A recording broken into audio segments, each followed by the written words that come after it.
And now, creepy pair of underwear. Words by Aaron Reynolds. Pictures by Peter Brown. Jasper Rabbit needed new underwear. On Thursday, Mom took him to the underwear store and grabbed the last 3 packages of plain white.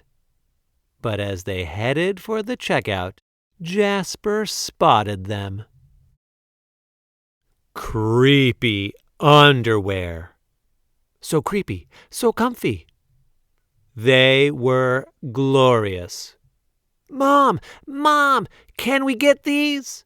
Jasper pleaded. I think they're a little too creepy, said Mom. They're not creepy, they're cool, said Jasper. I'm not a little bunny anymore. I'm a big rabbit now. Mom agreed to buy 1 pair. That night, Jasper wore his cool new underwear to bed. Do you want me to leave the hallway light on? Asked Dad. Dad, I'm not a little bunny anymore, said Jasper. I'm a big rabbit now. His dad shut the door, and that's when Jasper noticed the underwear glowed, a ghoulish, greenish glow. He closed his eyes. He pulled up the covers. He buried his face in his pillow, but it didn't help. He could still see that ghoulish, greenish glow. Jasper leapt out of bed and put on a pair of plain white. He stuffed the creepy underwear into the bottom of his laundry hamper. He finally fell asleep. But when he got up the next day, he was wearing the creepy underwear. Jasper threw them into a garbage can. He was still a big rabbit. He wasn't scared or anything. But he was done with scary underwear. After school, Jasper was doing his homework when he heard it. A scratchy, scraping sound coming from his dresser. He opened the drawer and they were back, staring at him with that ghoulish, greenish glow. He snatched the creepy underwear out of the drawer. He grabbed a big envelope and some stamps. Bye-bye, scary underwear, he said, dropping the package in the mailbox. When he opened the front door the next morning, there they were. And were those chopsticks?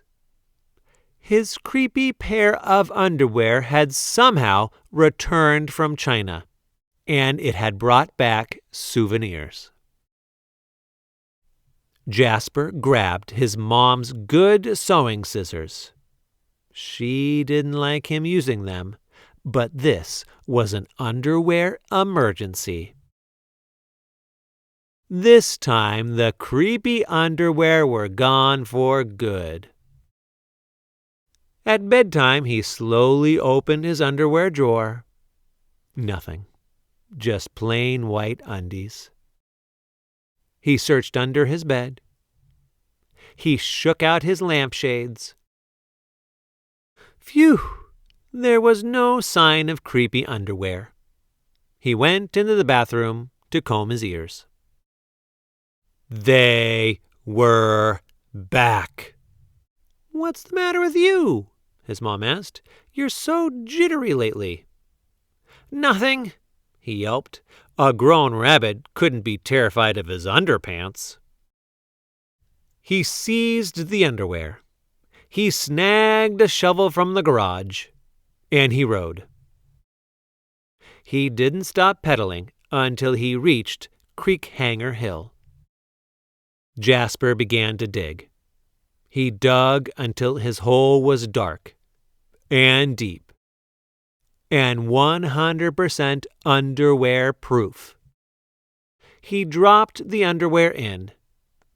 They gleamed from the bottom, that ghoulish, greenish glow. But not for long. When he got home, Jasper crept up to his dresser. They couldn't be in there. There was no way. Right? He reached for the handle. He peeked in. Nothing. Just plain white. Jasper smiled and turned out the light. There was just one problem. It was really dark in there, even for a big rabbit. Jasper turned on the light. He looked at his non-glowy pair of plain white, and he knew what he had to do. The creepy pair of underwear were a little muddy, but they still filled the room with that gentle, greenish glow. The next day, Jasper gathered his allowance money and went to the underwear store all by himself, just like a big rabbit. That night, Jasper wasn't scared at all. As he lay down to sleep, he smiled. And so did his underwear, because they had finally found somebody who wasn't scared of creepy underwear.